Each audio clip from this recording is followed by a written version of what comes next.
Hey, I'm NichBoy and welcome to Pocket, and today I'm checking out Stories The Path of Destinies by Spearhead Games. It's available on PC and PS4. It's an action RPG where apparently choices are a huge part of the game. So let's jump in, make some bad decisions. I instantly love it because it's a storybook. It appeals to the child in me. And it lights up. Oh, pretty colors. Once upon a time, the infamous rover Reynardo plundered the floating isles.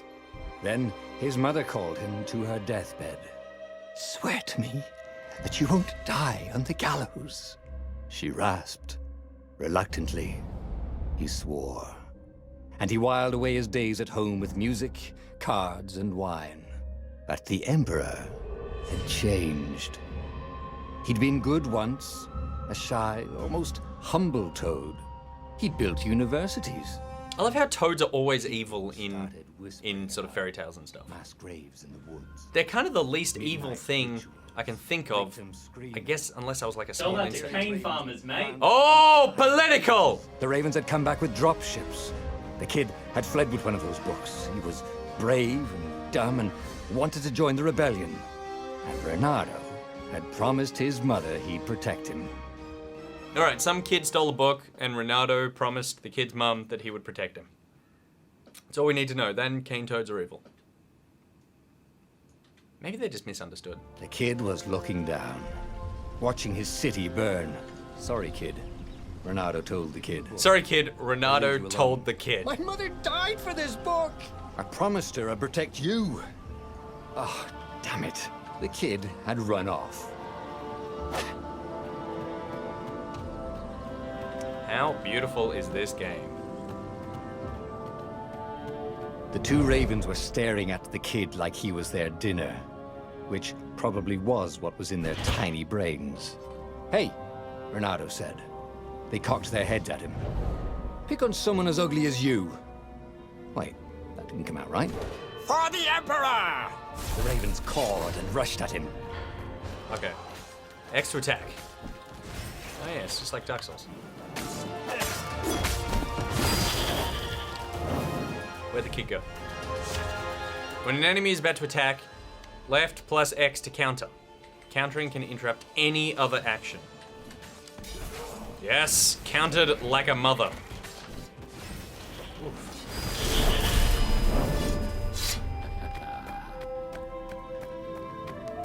All right, where'd the kid go? Does the kid not have a name? Is that the problem? I wasn't paying too much attention at the beginning. Too busy talking about cane toads. Flew overhead. He hoped they hadn't noticed him. The kid. Hold X to grab, L to aim, X to release and throw. I got him. I got him. Okay, I'm gonna toss him off the edge. No, I'm not. Yeah, I am. Boom! It would probably be better for them if they all spawned at once. That is a huge throw. Oh, right. The Gate of Heroes. Someone's idea of a joke, making the Skyship Docks a gated community. You needed a hero's sword to open it. And the kid was on the other side of the gate. Who let you through? Good Promise question. me you'll take the book to the rebels, or I'm gonna steal your ship. I am wondering, why are we bothering saving this kid? Because he seems like a proper little shit. So far I have no other moves other than just attack. And open. And wind essence? That sounds about right. I'll need a workshop, though. What's this thing? Perfect. Sword crafting. This is the sword crafting menu. Here you can craft and upgrade powerful magic swords. Gather the required materials from chests. Yep. You have enough resources to craft your first sword now. That is a badass sword. It even says, look badass. The kid's mum had been a swell cook, and she'd laughed at Reynardo's jokes, even when he didn't know he'd made one. He came up to a ledge. It was too far to jump. There'd been a bridge here before, hadn't there? Oh, did that little shit move it? White-ass kid. Hey, look out behind you! I can't believe how many times this game says the word kid. Said Reynardo. He even knows his name. It's Peter. Oh, ravens. You. And you're a kid.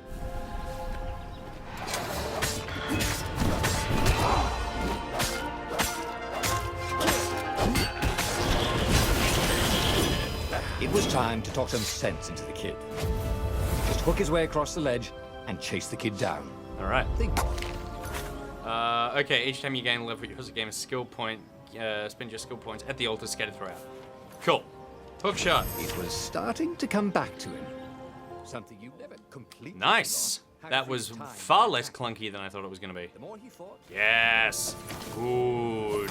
Good. Gonna hook the butt of the kid. Stop! He shouted. I'm not giving you the book! Shouted the kid. Let the kid die. No! Hook him. Peter! Hook him. But the kid ran for it. And a goggler nailed him Good. with its ivy. Okay. Maybe not so good. A child just died. Maybe I should do something. I cut it in half. Excellent. Where's that dumb kid? There he is. The book Smoking. was unburned. Next to it were the buckles from the kid's shoes and a kid-sized pile of ashes. Damn it. Why hadn't he lied and told the kid he'd take the book to the rebels? The kid would be alive now. Really pissed off and betrayed, but alive. Oh, damn it. Renato picked up the book. He couldn't let the Empire have it now. He was going to have to get it out of there. He'd be a wanted man. Probably have to join the rebellion just to have a place to dock. Well, he'd hated home life anyway. All right, we've moved on from the kid very quickly. I guess it's not our kid. You know, when you see a kid die and you go, that's sad, moving on. What was the big deal about this book anyway? Maybe he should open it and find out. All that had been years ago. How many? Oh, really? The war was a blur, and now 3 Raven scout ships were chasing him. Where are you running, rebel? Cawed the Raven captain over the loud hailer. Renato could see them cranking up their catapults. Take us to the rebel base! I will spare your life! It cawed. The entire jury-rigged rebel fleet was only a few islands to the east. Oh, no more toads. The rebellion was out of time. Unless Renato could bring a game changer. Maybe he could. Renato had found out where he could find the pieces of the Sky Ripper, the legendary weapon that had exiled the lost gods. Surely a legendary weapon could win the final battle. On the other hand, his old friend Lapino had sent Renato a desperate message saying he had a brilliant scheme to save the rebellion. Now it was time to choose. Lapino or the Sky Ripper. Okay. This seems like quite a big choice. I can't imagine they're both in the same spot, right? Okay, do I want to go see another bunny, or do I want to get the Sky Ripper? I do like bunnies. I'm gonna go get the bunny, because it looks like this, I need to go find several pieces of the Sky Ripper. And I feel like, do we need to rip the sky? Can we not just hash this out like bunnies? Lapino had apparently managed to confuse the judge by arguing that he hadn't actually stolen a winged horse. He'd only sold it. But wait, where was the prison? Is this gonna take me back to... No! How do I jump? I can't jump. There is no jump. Okay, this is kind of cool, seeing all the level. Renato had sneaked through an empty town and listened to the Raven's call about the Emperor's new taste in ritual sacrifice. Renato's blood was up. He just needed to smash something. That's cool. So it's got contextual dialogue when you do little things. Whoa! The combat system is quite fun, actually. I would like to see more moves added to it, but they seem to synergize pretty well. I assume I'm heading in the right direction. You would not put that giant door there for me to not open.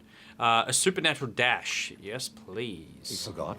Like how to freeze time when attacking. The more he fought, the more he'd probably remember. What I do like, and you know, it's not to everyone's taste because sometimes people like really deep combat systems, but I like the fact that the a lot of it revolves around the one button. So it's, you add, you know, when you do that sort of parry move, it is also just using your attack button but adding a direction to it, and so it feels like it flows more than, you know, switching to a different button to do that. It feels more fluid. Excellent work, Nicholas. Hey. Dirty and bloody, Renato finally reached Lapino. Now, I got a brilliant plan to kidnap Zenobia. We capture Zenobia, we find out what she knows, and that's the whole war right there. Easy peasy, lemon squeezy. Capture the Emperor's greatest general, who also happened to be a dead... Okay, wow, this is a much faster decision than I was expecting. That would be worth it. On the other hand, he could still get to the core of the Sky Ripper, even if he couldn't get the whole thing. It must have great power. Interesting. So I could still continue down the Sky Ripper path, just not get all of it, or I can go on a completely different path and get this Zenobia girl. The Emperor's only daughter, greatest general Zenobia. Extracting intel out of her would turn the tide in the Civil War. Or let's go diplomacy. We make love, not war. And not necessarily make love to Zenobia, because we don't know her. But I reckon the bunny and the fox making eyes at each other the whole time. So, what's this plan of yours? Use me as bait. Said Lapino. And he outlined a slightly complicated plan that involved geese, a net, setting the Farfarer a little bit on fire, Lapino dressing as an old blind toad, and Renato hiding inside a monstrous watermelon. What could possibly go wrong? Oh wow! Mini decisions. Go for Lapino's geese, net, fire, toad, watermelon plan, or not the time for harebrained schemes. Definitely the watermelon plan. This is gonna be... Renato felt dubious about the whole plan. With every step, he was waiting for it all to go horribly wrong. But against all odds, Lapino's idiotic plan worked. Zenobia's ravens ran off after the geese, the net dropped, and Renato jumped out of the watermelon and put his sword to Zenobia's throat. She recognized his look. You're taking me to the interrogators, aren't you? She said, wide-eyed. And then she jumped, with horror. Renato saw Zenobia plummeting. Then he saw the nexus below them. Cats always land on their feet. Ah, she'll head for the Imperial outpost, Yelled Lapino. You have to catch her. All right, let's leave it there.